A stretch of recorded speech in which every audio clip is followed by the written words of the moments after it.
If I never was, I obviously played that game in Connecticut, and that's where I kind of felt some more pain in my... Mitchell couldn't handle it. Or, at least, that's what people watching from the outside wanted to believe. But the truth is far more complicated. Mitchell gets it back. Mitchell with the steal.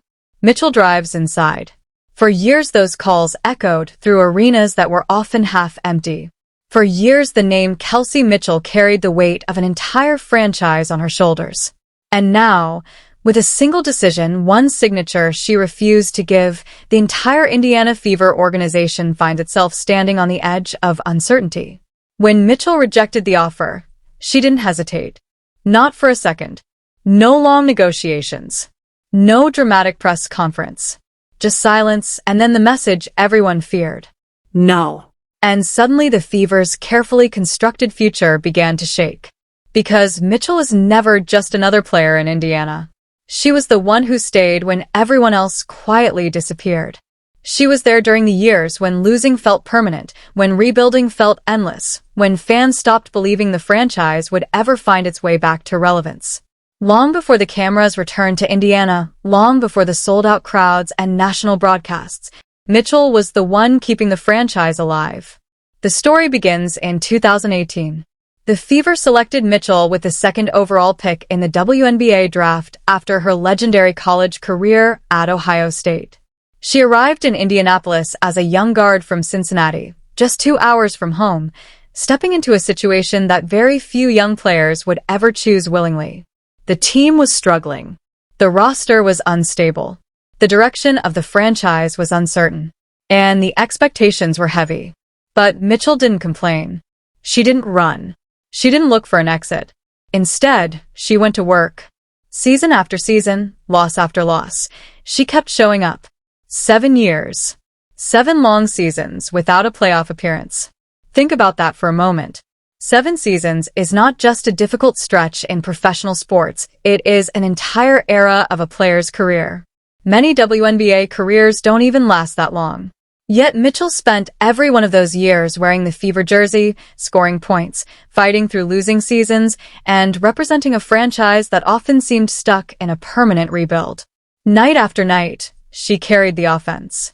16 points per game on average through those difficult years. Over 200 games started. Dozens of nights where she scored 30 points only to watch the team walk off the floor with another loss. But she stayed.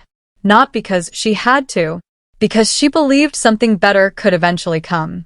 Inside the locker room, coaches described her as the emotional anchor of the team.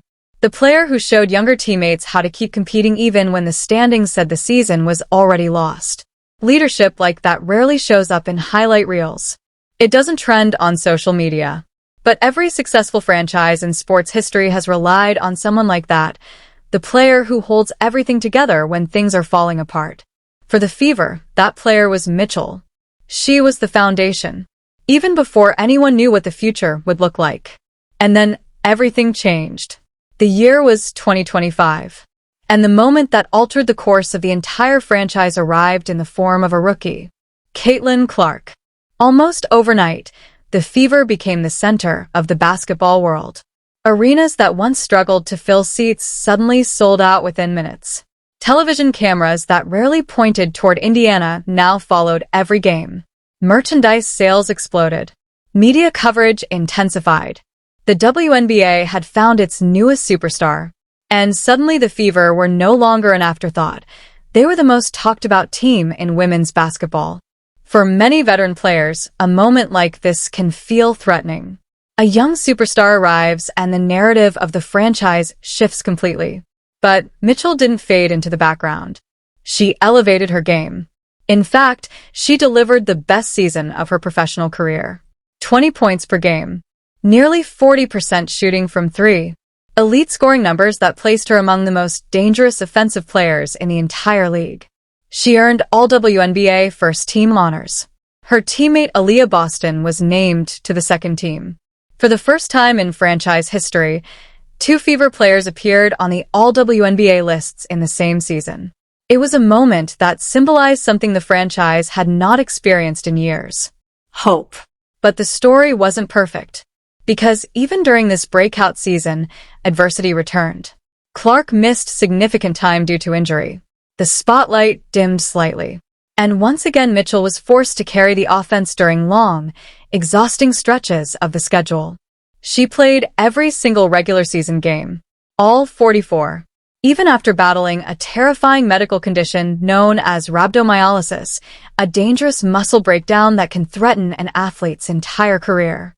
For many players, that diagnosis would have ended the season. For Mitchell, it became another obstacle to push through. She returned to the court. She kept playing. And when the Fever's playoff run ended, Mitchell admitted something rare for professional athletes. She cried. Not because of her personal statistics, because she believed the team had lost an opportunity to do something special. That level of emotional investment cannot be manufactured. It only exists when a player truly loves the franchise she represents. Which is exactly why what happened next shocked so many people across the league. When the 2025 season ended, Mitchell's contract expired. Normally, free agency would follow a predictable pattern. Negotiations, offers, agreements. But the WNBA was entering one of the most complicated off-seasons in its history. The collective bargaining agreement between the league and the players' union had also expired. And without a new CBA in place, the entire financial structure of the league was suddenly uncertain. Under the existing rules, the Fever had the option to issue Mitchell a core qualifying offer. A contract that would guarantee her roughly $250,000 while giving the team exclusive negotiating rights.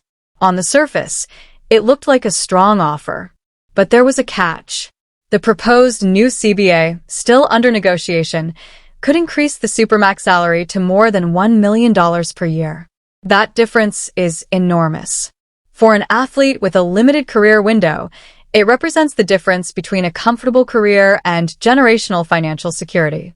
And the players' union delivered a clear message. Do not sign early. Wait for the new deal. So Mitchell waited. And the Fever waited. And suddenly the franchise found itself in a position it had never imagined. Because the player who had stayed loyal for 8 seasons, the player who had carried the team through its darkest years, was now standing at a crossroads. If Indiana wants to keep Mitchell under the new salary structure, they may have to offer a contract exceeding $1 million per year. The woman who once carried the franchise when no one was watching, now waiting to see if the organization will fight to keep her when the spotlight is finally shining. Because sometimes the most important decisions in sports are not made on the court. They are made in quiet rooms during negotiations when loyalty, money, and the future collide. And right now, the future of the Indiana Fever may depend on which choice comes next. But the roster already includes other rising stars. Clark, Boston. And a salary cap that limits total spending. Every dollar committed to one player changes the future of the entire team. Pay Mitchell the Supermax, and the Fever may struggle to build depth. Let her walk, and they risk losing the very player who helped make the current success possible. It's the kind of decision that defines franchises. Inside the locker room, the silence has been noticeable. Fans are divided. Some believe the team must prioritize its new superstar era. Others believe Mitchell deserves every dollar for the loyalty she showed during the losing years. And somewhere in the middle of that debate stands Mitchell herself. And then there is the other side of the story. The side that makes this entire situation even more complicated. Because while the spotlight in Indianapolis is shining brighter than it has in years, the financial reality behind the scenes is tightening like a vice around the front office of the Indiana Fever. At the center of that reality stands the most famous rookie in the history of women's basketball, Caitlin Clark. Clark's arrival transformed the Fever overnight. Attendance exploded. Television ratings soared. Jerseys sold across the country. For the first time in years, Indiana basketball became the center of the sports conversation. But with that transformation comes an unavoidable truth that every front office eventually has to face. Superstars are not cheap. Clark is currently playing under her rookie-scale contract, a standard agreement that all young players sign when they enter the league. It's a deal designed to protect teams early in a player's career, but it never lasts forever. Eventually, that contract expires. And when that day arrives, Clark will not just become another free agent. She will become the most valuable player on the open market in the entire sport. Industry insiders already believe that when the time comes, Clark could command the largest supermax contract in the history of the WNBA. The numbers being discussed are staggering. According to reporting from front office sports journalist Annie Costabile, the financial math facing Indiana is already becoming extremely tight. If the Fever decide to offer Kelsey Mitchell the projected new supermax salary of approximately $13 million, that single contract would immediately consume nearly 20% of the entire team's salary cap. Then you add the guaranteed salary commitments for Clark and fellow cornerstone Aaliyah Boston, which together total roughly $1.08 million. Suddenly, the numbers begin to tell a very uncomfortable story. 3 players, more than $2 million committed, and a roster that still needs 9 additional players. Under the league's current salary cap proposal of approximately $5.65 million, the Fever would be left with just over $3.4 million to fill the rest of their team. 9 roster spots, 9 professional athletes, 9 players who must help support a championship run. When you divide the remaining cap space evenly, that comes out to roughly $382,000 per player. At first glance, that might sound reasonable. But there's a problem. Under the proposed new collective bargaining agreement, the average WNBA salary is expected to climb closer to $475,000 per player. That means the Fever would be asking most of their roster to accept contracts significantly below the league average. And that's where the tension truly begins. Because building a championship team is not just about having 2 or 3 stars. It's about depth. It's about role players. It's about defenders, shooters, and veterans who know how to win when the pressure rises in the playoffs. You cannot simply fill those roles with rookies earning minimum deals and expect to compete for a title. You cannot replace energy players like Sophie Cunningham with an inexperienced rookie and expect the same toughness. You cannot replicate the defensive presence of Lexi Hall with someone picked up from the waiver wire. The Fever front office knows this. Mitchell knows this. And the tension between what she deserves and what the franchise can realistically afford is the true reason Indianapolis suddenly feels like it is standing in the middle of a storm. But the situation is even bigger than one contract dispute. Because the entire WNBA is currently navigating one of the most uncertain labor negotiations in its history. The collective bargaining agreement between the league and the players' union expired at the end of October 2025. Since then, both sides have been locked in difficult negotiations that could reshape the entire economic structure of the sport. The Women's National Basketball Players Association initially pushed for players to receive 50% of league revenue, a figure similar to what NBA players receive. Owners pushed back hard. In recent weeks, the union lowered its demand to 27.5% of total revenue, offering what they believed was a reasonable compromise. But even that proposal still sits far apart from what league owners are currently willing to accept. The WNBA has proposed a salary cap of $5.65 million. The players' union has countered with a proposal closer to $9.5 million. That gap is enormous. And it represents something deeper than just numbers on a spreadsheet. It represents a philosophical divide between players who believe the league's explosive growth should translate into significantly higher salaries and owners who are still cautious about how quickly those increases should happen. If negotiations stall, there is a real possibility of a lockout, a situation where owners shut down league operations entirely until a new agreement is reached. Players like Nafisa Collier, a vice president of the Players Association, have expressed optimism that a deal will eventually be reached before the season begins. But the timeline is tight, and the margin for error is dangerously thin. For Mitchell personally, that uncertainty has created a situation that even she admits feels unsettling. During an appearance on a podcast hosted by WNBA legend Lisa Leslie, Mitchell spoke openly about what it feels like to exist in this strange moment where the future of the league and her own career remains unresolved. She didn't try to hide her emotions. Instead, she used a word that sent a ripple of concern through Fever fans everywhere. Scary.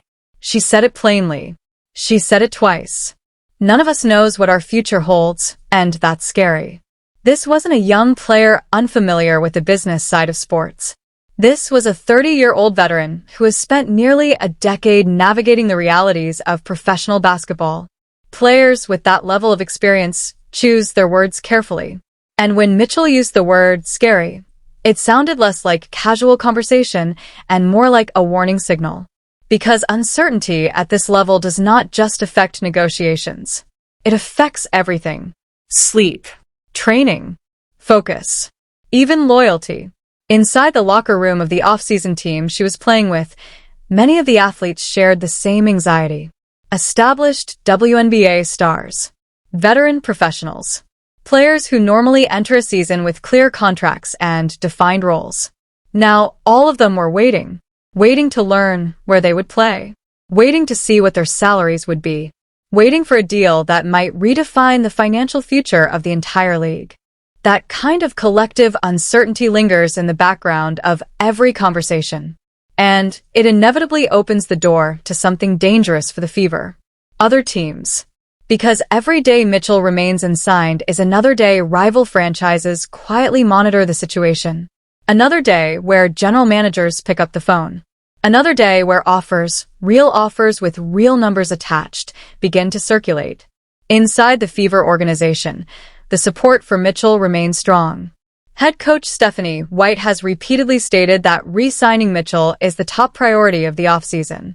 Team executives have praised the chemistry between Clark and Mitchell, calling their backcourt one of the most exciting offensive pairings in the entire league. Reports suggest that both Clark and Boston have privately communicated their desire to keep Mitchell in Indiana. The respect is genuine. The appreciation is real. But admiration alone does not finalize contracts. Words do not pay salaries. Compliments do not replace financial commitment. And Mitchell, after 8 years of loyalty to a franchise that spent most of that time struggling to win games,